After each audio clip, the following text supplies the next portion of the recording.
Okay, how's everybody doing? Good.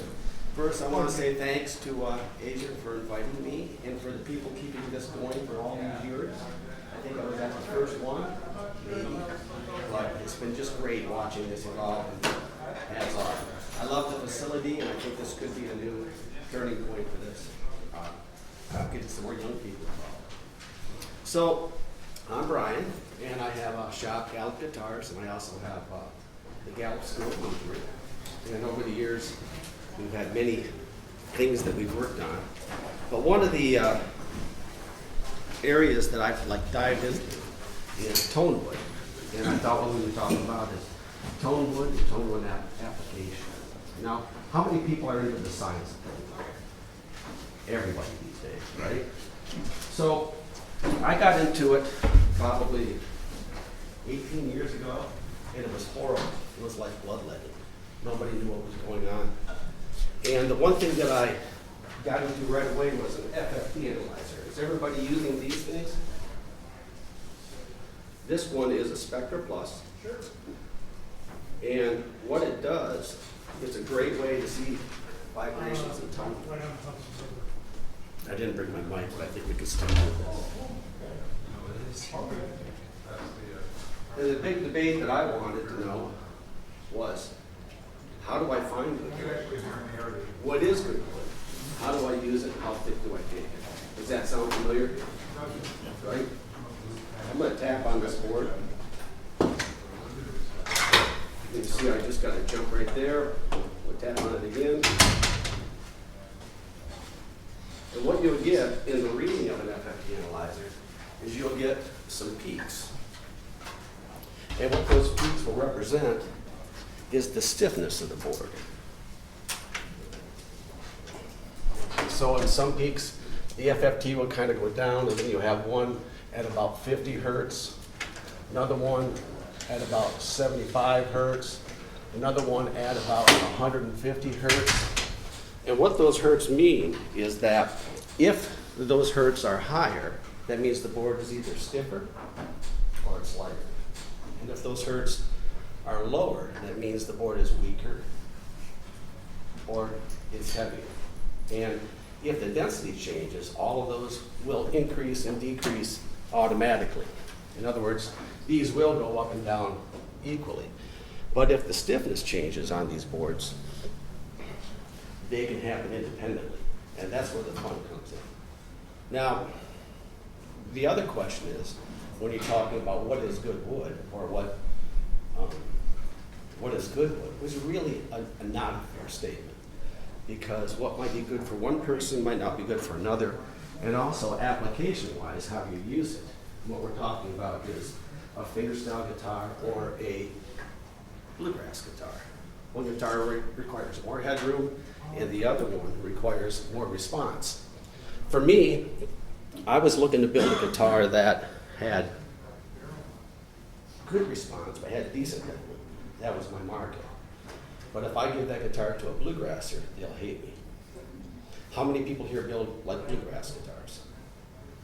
So this is a fingerstyle market then, right? Yeah. So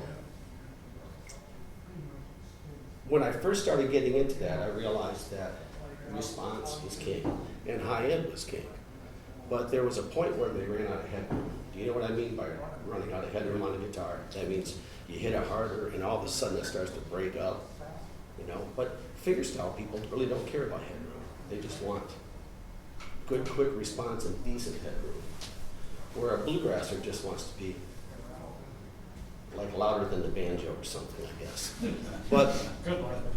what's that? Good luck with that. Yeah, well, you know, for the bluegrass market, they'll whip out a lot of money for good headroom. But with headroom comes a price. Now, what does headroom mean? That means you can hit the guitar hard and it won't break up. But it takes a lot of right hand power to do that. Where if you have a great response and a responsive top, it doesn't take a lot of energy to get it to come up to volume, right? But it won't go past that very quick. For me, those are the most fun guitars to play.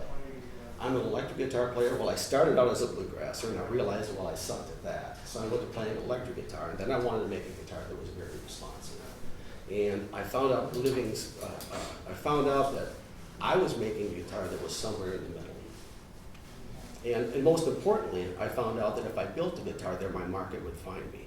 In other words, I was chasing the market all over the place. I didn't know what I wanted to do. And I found out that that was a really great market. And many OMs and triple O's kind of fit into that category. They seem to be very responsive.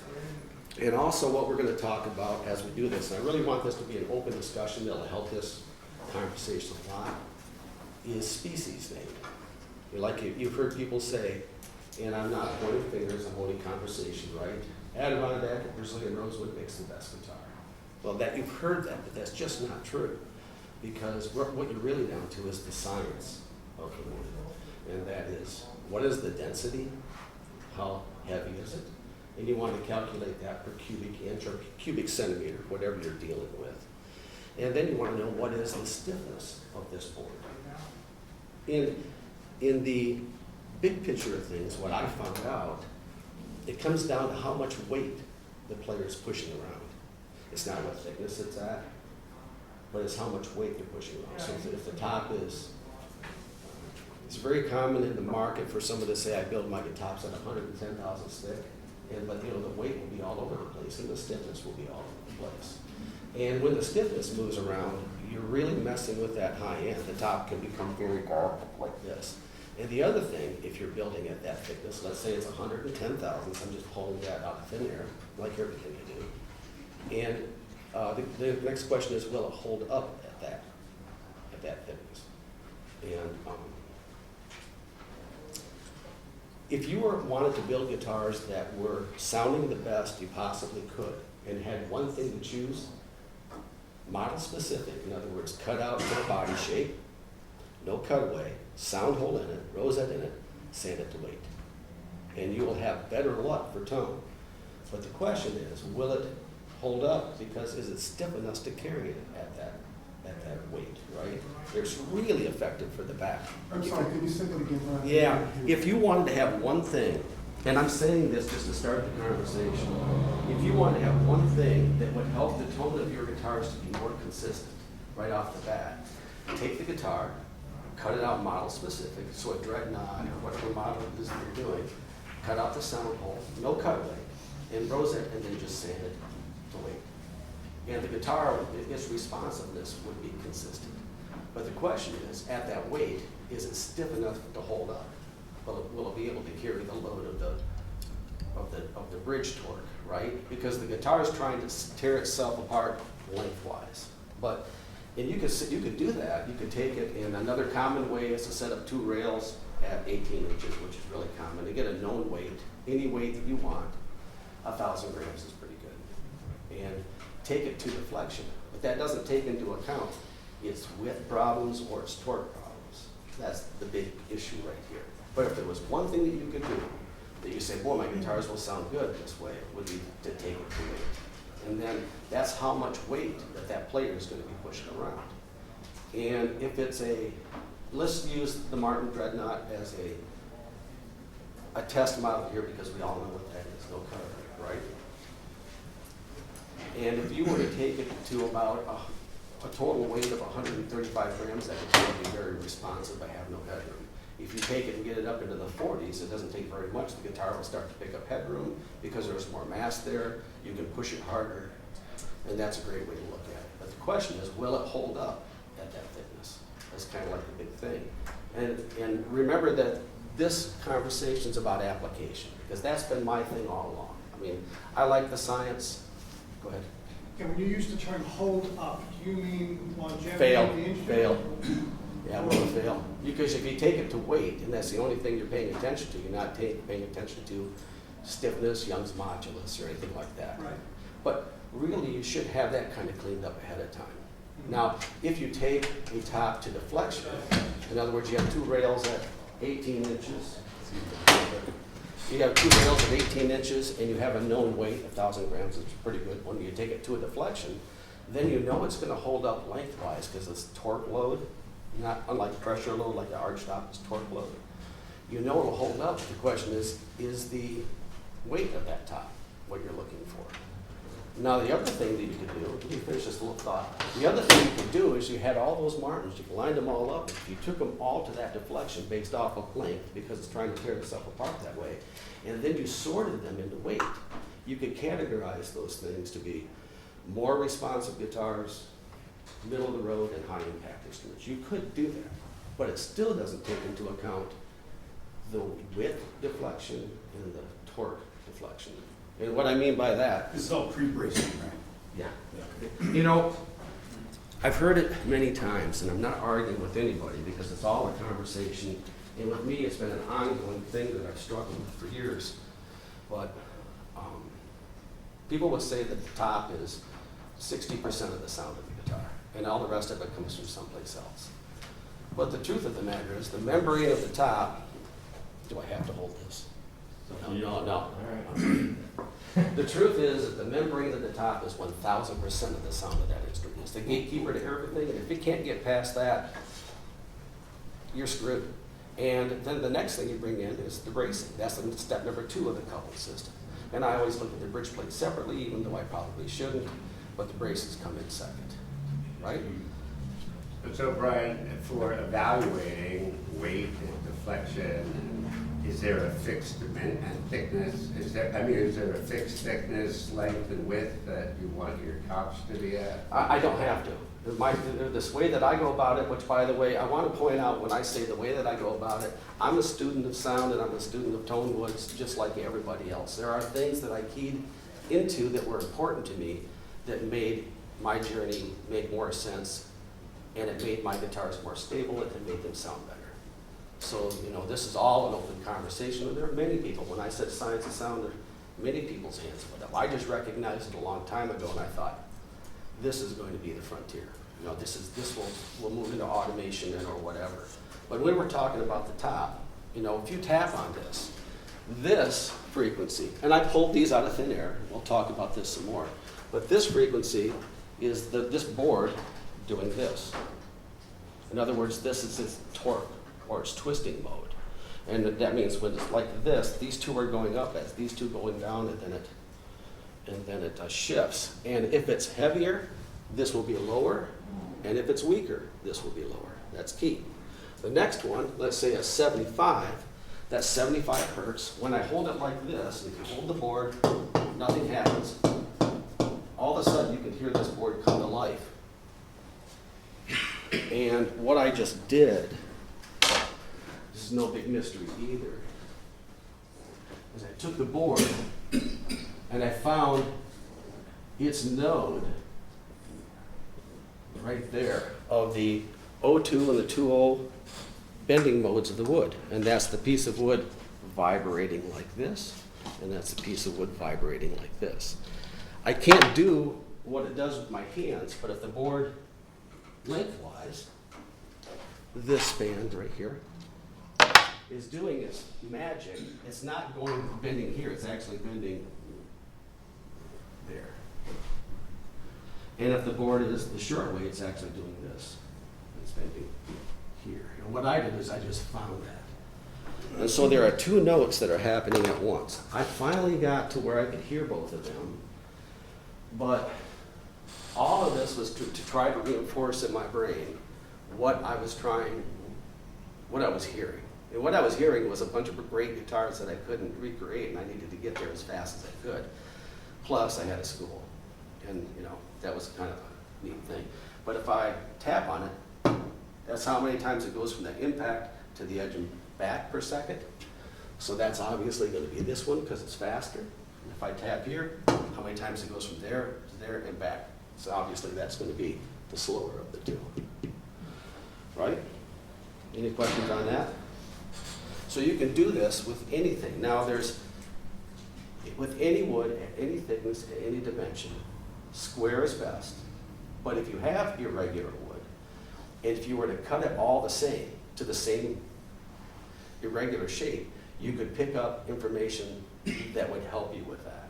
You know how a lot of times you go to a show, Adirondack is really good for this. You'll see them, it's already kind of cut up because they're cutting out holes and knots and everything. Well, I go past that wood. It's not worth my time to try to figure it out. So I try to go to a dimension. The dimension that I like is 22 inches long, 8.5 inches wide by 150 thousandths to 200 thousandths thick, and if you look around, that's pretty standard. Why I choose to do that is in my shop, if I do all that up front, it makes calculating wood very fast because you're comparing apples to apples. But if you don't do it, that just means you have to change numbers in your software or your spreadsheet or whatever you're doing, because it all works. So if I had a rating for this board and I rated it like this and I gave it a haircut by an inch in all directions and I went and did it again, that rating would still be the same, because the frequencies would change to correlate with the wood that I've removed. Right? Any So questions? the ratio stays the same. Ratio stays the same. That's why you want to rate the wood in density per cubic inch or cubic centimeter. And I do grams per cubic inch. I know that's goofy, but the numbers made sense to me. You know, like I'm a little autistic, and I'm like all of us, right, with the years.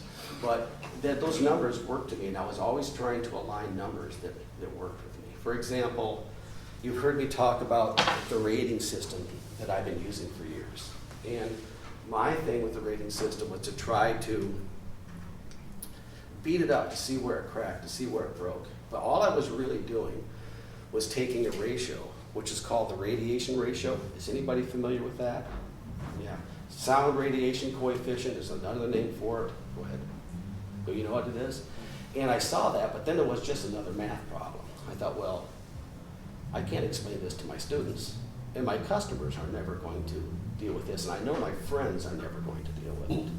So what I did in the beginning is I took these two frequencies and I figured out radiation coefficient, and then I sat down with 2,000, or it's actually it was more like 4,000, but I started out with 1,000 and did 2,000, and I took them all to 22 by 8.5 by 150 thousandths thick, and I figured out what the stiffnesses were on those and figured out radiation coefficient and then scaled that, right? So now all of a sudden I had it, in the length I might have one that rated a 7, and then the width I might have one that rated a 10, that would be 17. I divided by 2, it came up with that number, and that was a number that I could use. So I started with the base 10, and then later on I brought in, I'm getting a little lost, I brought in the torque, and then I was dividing it by 3. So the radiation coefficient is a great number. Go ahead. So you built a frequency profile that you heard, that you liked, and you then collected your data set to say, okay, how do we categorize wood of a standard dimension to give us the sound that equals this particular profile? That was the end goal. Right. And now there's a lot of room in between what we're talking about and where you just went. So have you controlled for moisture content, grain type, species different, age of the wood, various characters of the different types of wood? The physics is going to be the same, but the frequency responses are going to be different based on these internal parameters. So what have you done? Moisture content, my shop is at 70%, and it's at 50% moisture, so that's where I read it. Mm-hmm. If you want to get a true reading that we all could agree on, stick it in the oven and dry it out. 200 degrees for 1 hour, just dry it out, and that'll really let you know. So that's the two answers there. And the last portion of it, you were talking about wood species, grain orientation, it doesn't matter. Wood really doesn't give a shit about that. If you were choosing wood by visual, if you said, okay, I want no run out, I want quarter sawn, I want 11 growth rings per inch, and I want a density of 6.5, you will probably end up with more wood that's better than not. But a lot of times there's wood that come through that completely breaks those rules. It is a monster. Wood doesn't give a shit about species either. I mean, just talking with Chris this morning, he said, I really liked Italian spruce because it was a phrase that he was using, right? And I was saying, yeah, what I like about Italian spruce is it's just so broad. There's wood of higher density, there's wood of medium density, and there's that wood that is stiff as nails and really light, right? So that makes a great responsive instrument. But there's a point where you can get past that threshold where it becomes too responsive. In other words, the guitar becomes incredibly noisy. You could build it thicker, and you could pick up fiber mass by raw dimension, but most commonly, those guitars those tops start to fail a little bit through damping. In other words, they start to struggle. And where you would use those, you have to be really careful. When I come to you in a second, I had one guitar that I built for a customer, and I used one of those, and this is when I was really pushing the boundaries. And he came back and says it's buzzing. And I go, my guitars don't freaking buzz.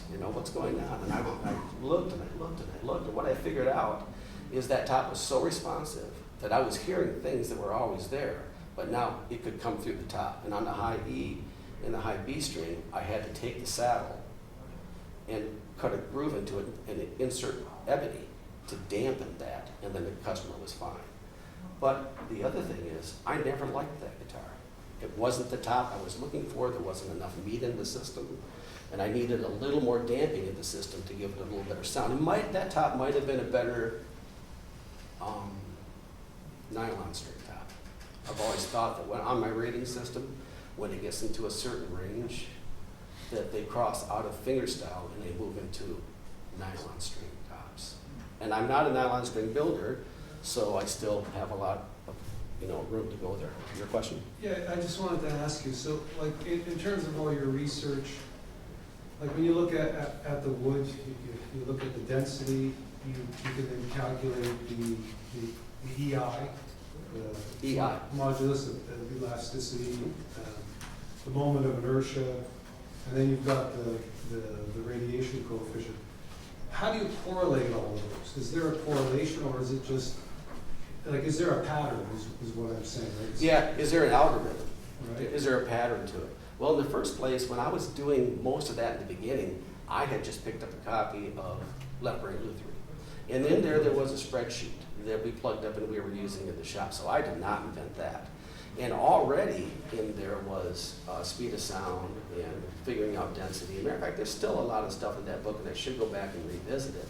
But we have to remember, my primary questions were, what is good wood, and how thin or thick can I take it for? And I wasn't even thinking application, because I only had one thing on my brain back then.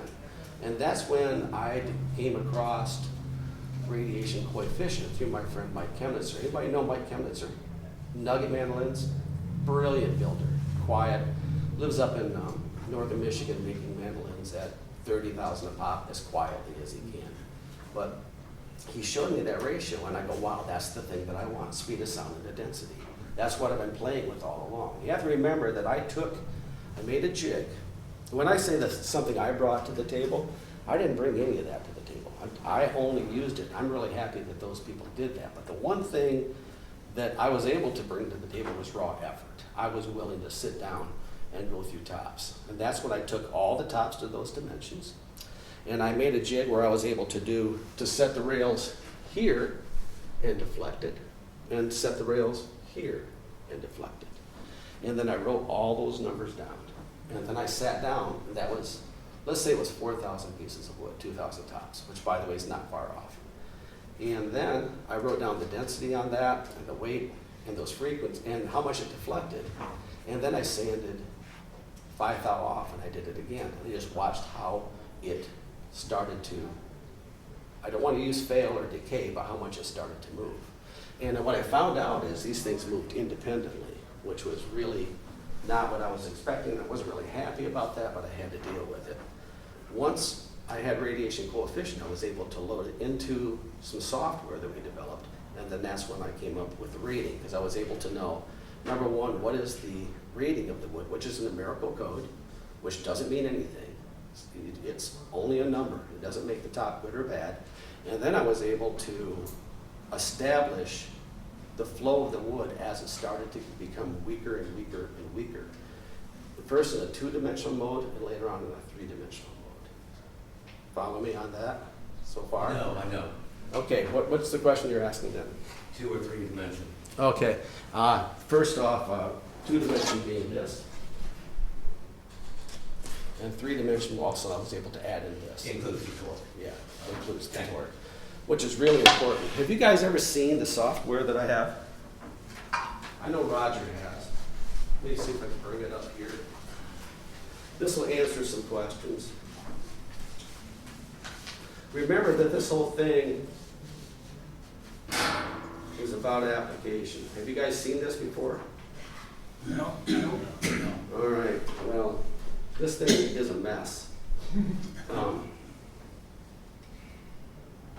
What I do first, by the way, do you notice how I wrote down 50, 75, and 150 up there? That's because that's the imaginary board that we're going to be dealing with. And you guys are welcome to look at this as much as you want. But if I edit this board and I come in, and right now it has a rating of 9, see it right here? What does that 9 mean? It doesn't really mean anything, but it tells me how I might use this board. Is 9 good or is 9 bad? Well, for a fingerstyle person, they might find that to be not as crisp as they want because they want more high end. But as you get into more impactful instruments, that 9 is indicating that the piece of wood is either heavier or weaker. And what we're looking for is in a bluegrass guitar, we're looking for something that is still stiff but adds a little bit of weight, so it adds a little damping to the system, right? And the question also comes up, will it find good wood? Well, I'll tell you the first thing that this does. It will find bad wood like that. Anything below a 6, with me, anything below a 7.5 is pretty much trash. What you can do with that wood is give it to your enemy, I guess. But so we have a rating here, but watch it when I take the weight and I change it to, by the way, this is a top this is a half of a top that's 22 inches long by 8.5 inches wide by 150 thousandths thick, right? So this is half of a top. Now if I hit calculate, that'll kick up to a 10. If I stiffen this, so in other words, this is the torque, this is the twisting bending mode, is at 50 hertz. If I make it stiffer and I increase it to 60 hertz, that 10 will go up to probably 10.5, 10.9. Because it increases as it's recognizing that things are getting stiffer or weaker, right? Any questions on this so far? Yes. Brian, I realize this is proprietary. But your actual rating is a function of what specifically? Weight to strength ratio, like everything on the guitar. Weight to strength? Ratio. So it doesn't take into account the radiation coefficient? Oh, it does. It does, absolutely. This is- You have the math on this. I'm happy to show you. Yeah, I don't need to know the detail. Oh, I don't care. It doesn't make any difference to me. There's the calculations. But what it is it takes into account the density, speed of sound, the density, radiation coefficient, then establishing numerical codes that this world wants to pay attention to, because nobody wants to do more math in this world, especially luthiers. They don't want to do it. Then I took the dimensions and started out with 2. I went to 3 dimensions. So if I'm dealing with here, let's look at this really quick. Okay, look right here. There is the rating for the twist, the rating for the long, and the rating for the cross. We all see that? Yeah. Now, if I add all those up and divide by 3, I end up with that right there. Now that's easy enough. So if you had, in my initial goofiness, I call it monkey math. If this was a 10, and a 10, you add it up, you get 30, you divide by 3, you got 10. So that's how you rate that top. With the exception of that failed. When you have another top that rated 7, 10, and 13, you add it up, you got 30 divided by 3, you still got 10, except that second top is profoundly different than that first top. And that had to be taken into account. Now, I knew I could pull that top out of thin air. I could just invent it. Because I've been through enough wood, but that's not the proper way to do it scientifically. You have to back it up. And that's where I had to go back to those 2,000 tops and recalculate those, but more importantly, I had to go to Italy. I had to go to Pacific Rim Tonewoods. I had to sample every wood out there that there was to see exactly what was going on. And so what we have now is what's known as a weighted scale. And that's very common in things. So when there is a top that rates a 9.4 in this system, and you get another one that rates 9.4, it sounds like the last one. But you know, the densities have to be the same. And I know that that's a curveball to throw in there, but you always have to pay attention to that density, and I can't recalculate it again. I've already done it once. I've used it to make radiation coefficient. Density would be, let's see if it's on here, right there. The density on this top is 6.4 grams per cubic inch. So in other words, if you take this top and cut off a 1 inch square, weight it to 6.4 grams. No matter what you do, you're always going to get that weight. And this is a great way to look at top wood. Backwood, it is, you just gotta be a little more careful with backwood. Here's another cool function of this. And again, what I did is I came up with it, and I knew it was working for me, and I knew I was getting great results. But then, like anything, you have to attack it.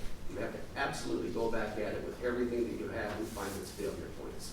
Because if you don't do it, the industry's going to find out soon enough. There are smart people that are going to hit this. Remember I talked about the weight of the top? That's where I do this right here. Say I pick up a dreadnought, and that's the area of a dreadnought cut out model specific. And then I knock out the sound hole 4 inches. And that's how much that top weighs, which is 142 grams at 94,000 stick. And every time I move on this software, it will increase or decrease its weight. So if I go up to, we use 110, if I go up to 110, that top weighs 166 grams total weight. Now you have to decide if that's a good weight on this top. I can tell you it's really heavy. A lot of people would not like this guitar. I'm not sure where Martin builds theirs. This is what's known as a stiffness value calculator, and we have two. The first one was this, which actually had the actual deflections that I did on that jig that I made with it. Not really an invention, I just did it. But then over time, we came up with a stiffness value calculator. Again, this is a team of people trying to be the best luthiers that we can be, and we just kept banging away at this. And this was a significant thing. Now, on this particular top, where would I build it? Because I know I'm taking into things in a three-dimensional mode, I'm taking into account length, twist, and torque, and I know exactly where it is. I know right where I can push it. And what I did is I pushed everything to its absolute limit until it cracked, or it sounded horrible, and then I started backing it off. Brian, can I ask you to back up a little bit? You bet. Before I do calculations, what again is your fiscal input? What do you fiscally measure? Obviously, the length, and you put a weight on it, and you measure deflection along the way. What else are you doing? Especially for torque. I'm not understanding what you are measuring when you're figuring out some value. Yeah. Physical jigs is what I did in the beginning, and I still have them. I keep them around to have proof of my insanity. And it was a jig that had 2 rails that went down here and a dowel caliper underneath, and I put a weight on it. Yep. And then I did that with a bunch of tops, and then I wrote that deflection on there. And you did that this way and this way, but I don't get the torque. I held it here. I had 2 points here, and I dropped the weight on the corner, and I watched how much it deflected there. So you fixed one corner and you put the weight on the other. 3 quarters. Fix this corner, this corner, this corner. Put the weight here, and watched how much it deflected. Okay, that's exactly my Over question. time, we were able to do that dynamically. And this is when it became fun. I used my FFT analyzer, but I didn't bring my mic, so I'm kind of goofing with you guys here a little bit. But when I put this, I didn't do it, this guy named Paul Perkich just took all the data, we dropped it into it, and we came up with the first version of it, which was very simplistic, and then over time, we just kept adding to it, and adding to it, and adding to it, and now we're doing it dynamically. So we had enough data loaded into the system where it's no longer a math problem, it's a programming issue. I don't even do the math on it anymore. It's all already in there. And that right there is a big step in moving forward in what will in the future be tops and backs on guitars being automated, carved on CNCs, and they'll be highly accurate. That's the future of this for sure. Have you considered any type of generative AI approach to predict these things and help your predictions be more accurate? In the provisional that I have going right now, I threw that in there, but that is such a stretch. Don't forget that with all of this, the luthier still has to build the guitars, and there's 1,000 ways that they can screw it up, right? But in this particular software, not only am I dealing with the wood, because we're talking about wood application, I keep trying to bring it around to application, which has always been my sweet spot. This is all great, but what does that mean to building the guitar? What does that mean to the amp player? What does that mean to warranty? And those are the three biggies that we have to pay attention to, right? We're just talking about CNC applications, so I was thinking about something on a grander scale, right? If you were going to have this directly feed into a CNC input system of some sort to give you the output, give you your exact top to the dimensions you want. I've already done that. Right? Yeah, I don't think I would call that AI. That's more engineering, because there's physics, and there's engineering, and where physics fails when rubber hits the road at engineering and application, then you have to come back to applied physics, and you have to screw with all that stuff, and that's kind of where this is living now. So will this take it to absolute thickness? Well, on a CNC, we're already cutting the perimeter of the top thinner based off the calculations by how much we want in, and that CNC is actually moving up and down. If it's weaker on the sides or the torque, it's doing that. We've done it, but there's still work there to be done. Behind all of this, coming up with what you were rating, this rating's good and that rating's bad. There's no, this rating's not good and this not rating's bad. It's the Okay. numerical code, and you decide what you want to do. Okay, but there's guitar building behind it. Now, do you build always with the same bracing pattern stuff so you can evaluate that this one is good, this one's not so good? Because it strikes me as you point out, there's a lot of stuff downstream which can affect the eventual instrument. In shifting bracing patterns around, if you don't know the consistency of your top wood, it's just like throwing a dart in the Yeah. Okay, so you got to get that out of the way first. And I was never trying to reinvent the instrument. I love 30s Martins and 30s guitars. I think that that's where the rubber hit the road for everything. And when I get a good one in, it's really hard to get past the fact that those things are monsters. You know, the ones that survive, but it seems like a lot of them survived. So I do a typical X bracing pattern. And the next thing I'd like to point out is we're not even talking about monopole mobility, dipole, tripole, and all that stuff, which has to be carved into the braces. We're talking about application of materials. Because that's all of a sudden we would go down the road that I don't know if we would survive in this. What's up, Roger? So I discovered last year, Brian, that Eric and Steve at Pacific Rim Tonewoods are selling graded woods. Do you know how their system of evaluation compares to They're yours? doing the Gore method, which, by the way, that's not, what I'm doing is engineering, right? This is, if you use this method, it will find you the wood you are looking for. And if you use this method and you pay attention to the numbers, damping will follow closely. And that's what they're doing. And that's also what the guys in Italy are doing, right? Primarily, they're doing long grain bending mode. They're doing only long grain bending mode and listening for damping. Because doing damping testing is Well, damping tedious. is, so if you have an FFT analyzer, and I'm trying to answer this question, Roger, if you have an FFT analyzer and you tap the board and it goes off quick like this, in other words, it decays fast, has very fast damping.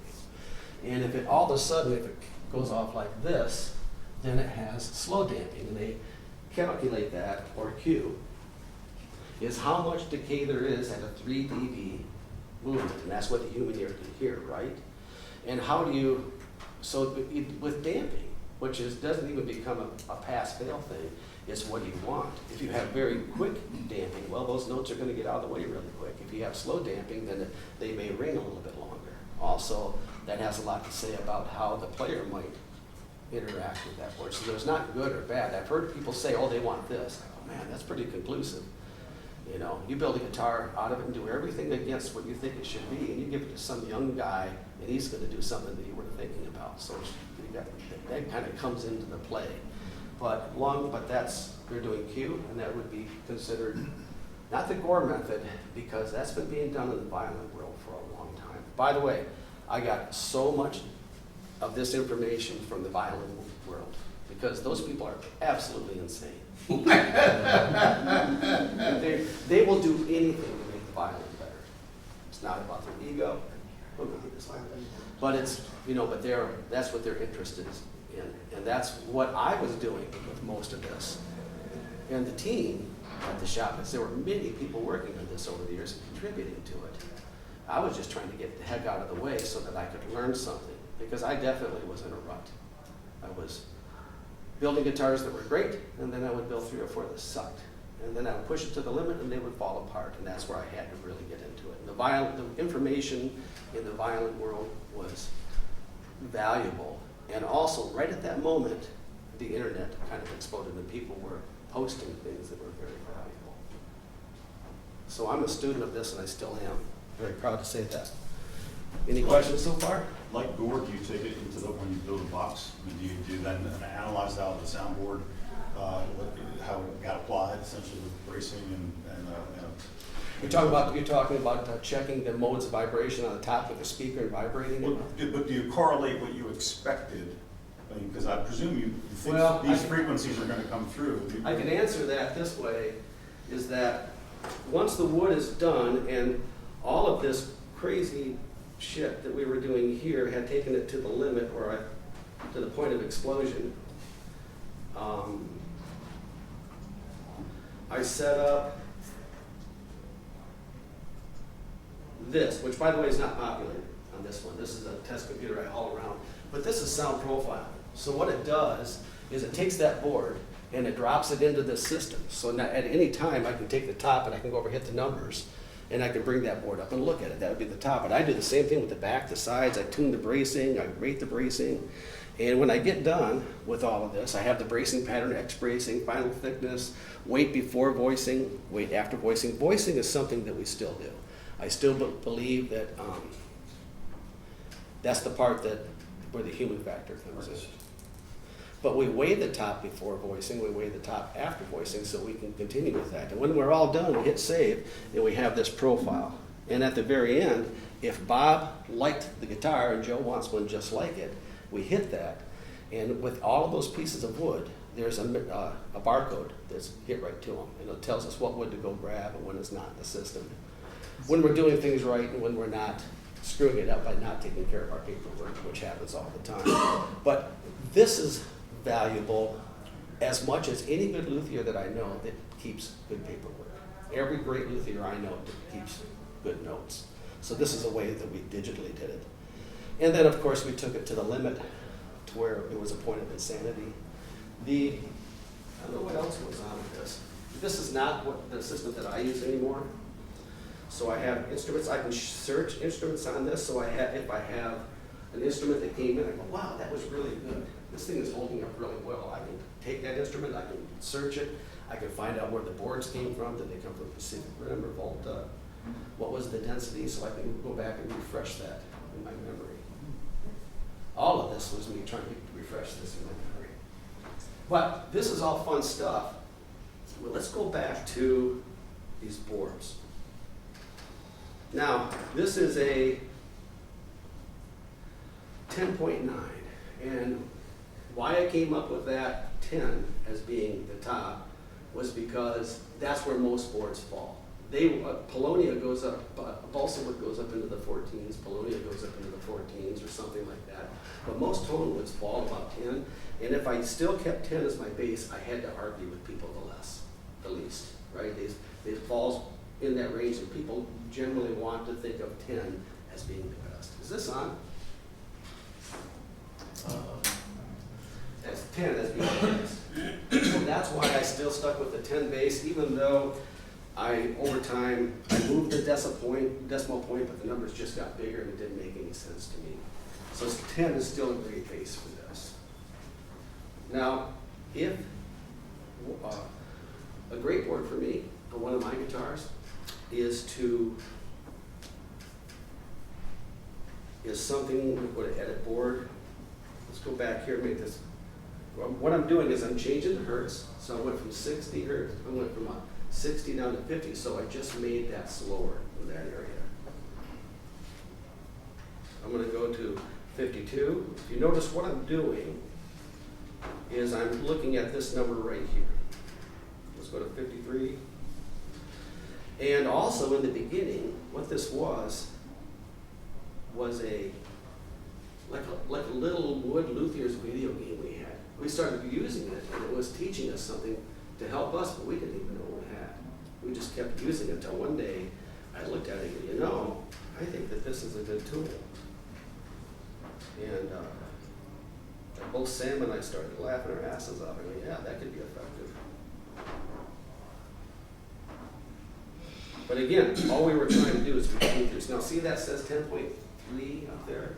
That's a good top for a fingerstyle top. Right there. In other words, this is going to be a very responsive top, but there's enough meat in the system to where it's going to have decent headroom. And as me as an electric guitar player, this is the top that I want to play, and I think that this is the top that the general 90% of the market wants.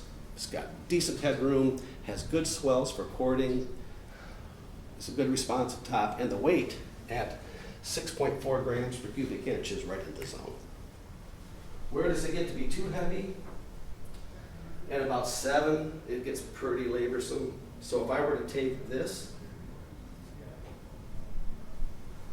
and increase the weight of that board, it's now a 7.1 and the top dropped to a 9.2. What does that mean? That means all of a sudden this fell into a high impactful top range. So my question with all of this over time was, okay, I could find my wood, and that was great, but that didn't do everything for the rest of the market. The next question is, what do you do with all of the wood? So reverse engineering guitars became key. And again, I went to the Martin Dreadnought because it's so predictable, and during the 30s they were just monsters with consistency. And we started running Martins through CAT scans to get the densities of the wood and to find out what it was. And we found out that most of them were right around 6.8 grams per cubic inch.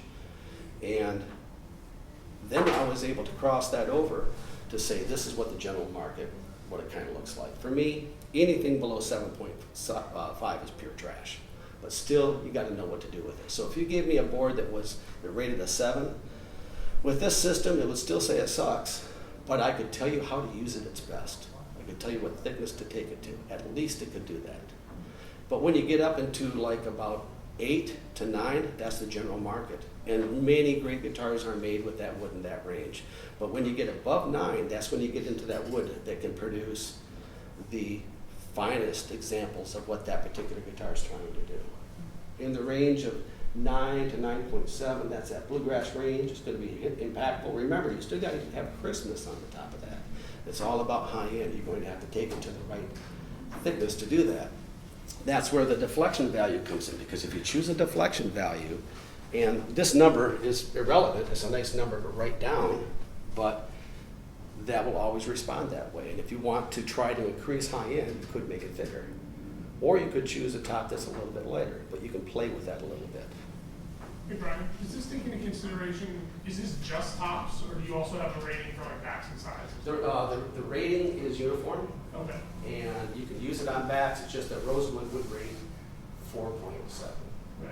But I mean, if you were gonna like, if you had everything in your computer and you wanted to like mathematically make the perfect guitar, you could technically do that. In this computer here, I have one mode, which is long grain bedding mode, which do brace stock neck material, especially like Fender necks. So if you had a piece that was 1 inch by 3 inches, what is a neck blank, Roger? It's a 1 by 3 by 1 by 3 by 30. So if you had them all at that point you want to rate it, you could. You could rate anything that way. So I do neck blanks, I do all that stuff, and I do my backs too. But you know, the interesting thing about backs is you really have to stick to be species specific on that. You got to keep the Delberges with the Delberges and keep those mahoganies with mahoganies. But the one thing that it will find for you is wood that fails. And any wood that is highly figured generally has a horrible long grain bending mode.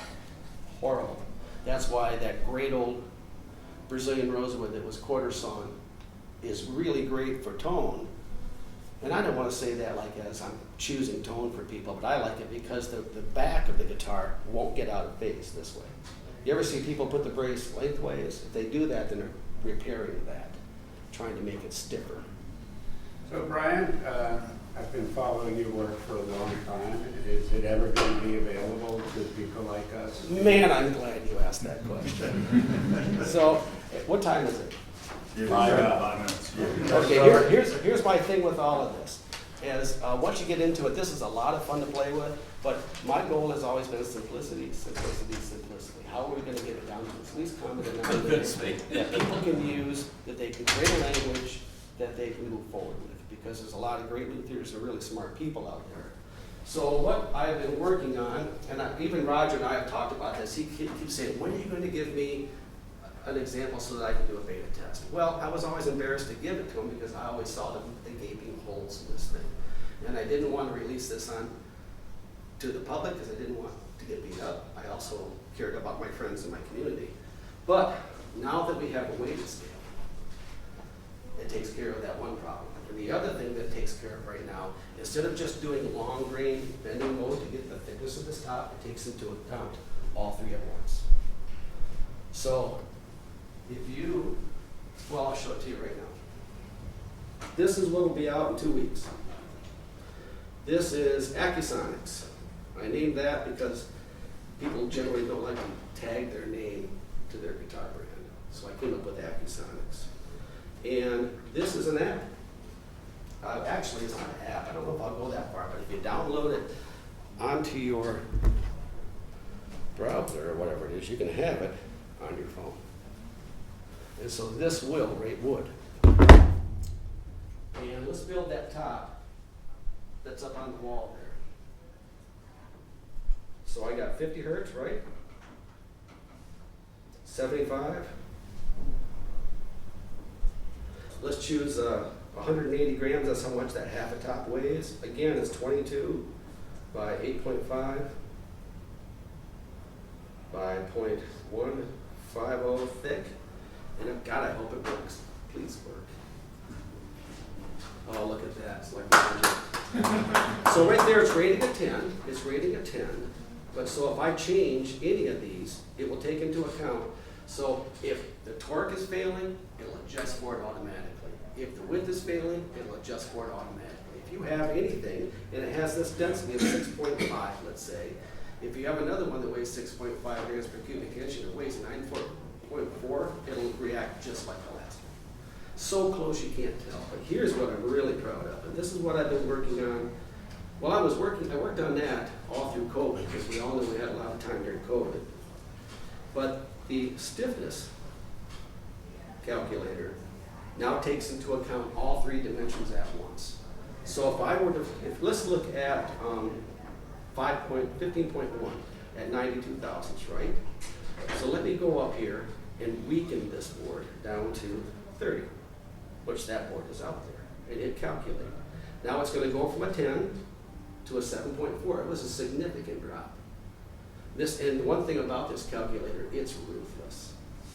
But it'll let you know. But now if I go down to that 15 range, it's saying to take it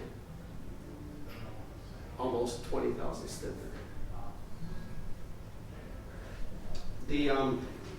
You can weigh the tops when you're done, but if you use this system, then it'll free up your hands so that you can take that membrane out of the top and you can go on to gluing on your braces and whatever it is. So the way that this is going to work is it's going to be a subscription thing, probably $12 a month, trying to keep it so that I can keep money in the pot. So I have people that are programmers and people that take care of that to keep this thing running, but it's an incredibly powerful tool at $12 a month. And this is not a sales thing, I'm just really happy to show it to you because it's actually going to be finished in 2 weeks. So Brian, it's not giving you a specific recommended thickness. It's giving you a thickness based off the stiffness value. Right. So if you chose, to start with, you chose 18, and you go over, it says 103, the next one's going to say 18, but it might say 113. You can always count on that telling you to take it to a thickness based off of all three dimensions at once, that it's highly accurate, that will be correct for what you're trying to do. But then the question is, what is the optimum stiffness? How do you know?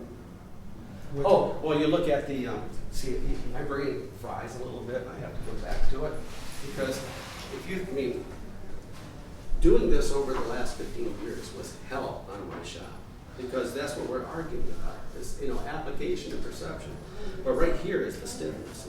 If it's at 30 right now at this top, its stiffness in its twisting mode is lower, right?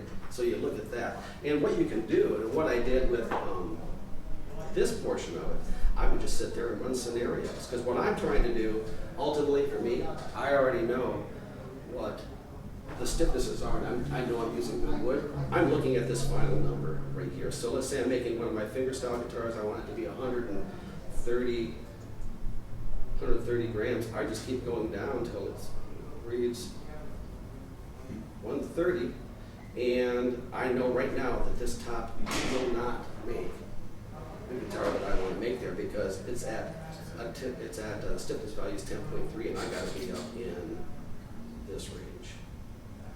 So this is a little heavier top. This would be more of an impactful top. The end weight of the top is what the person pushes around. And we're not even talking about this, we're talking about top application. That's what they push around. At the back, you can get away from a lot more. At the top, it's kinetic energy and weight. In the back, it's resonant energy and weight. If you pay attention to what the weight of that top is, it's a big, hairy deal. But can it hold up with this here? You can figure it out. Now, I know that I did a patent on this so that everybody knows where it came from, but I was moving on to the next phrase. I feel that in the next 10 years, a lot of great things are going to happen with information like this. It's 15 years ago, you couldn't get anybody to pay attention to. About 7 years ago, people were starting to. Trevor Gordon did a great job. Who's the guy that just put out the new book? It's like the bridge version. Nicoletti. Yeah, he's doing a great job. But there are so many smart people. To not pay attention to this right now would be a mistake, because it's not even the future, it's here right now. And it will be automated with this information. Again, I didn't invent it. I came up with a spreadsheet, and then I started looking for the algorithms and started looking for the failures. All right, do you have any questions? Did I kill everybody? Do you have a drum sander that can go to a mill? My time saver? Yeah, it'll do it. 1,000. Well, thanks for showing up again. Thanks to ASIA for allowing this to happen.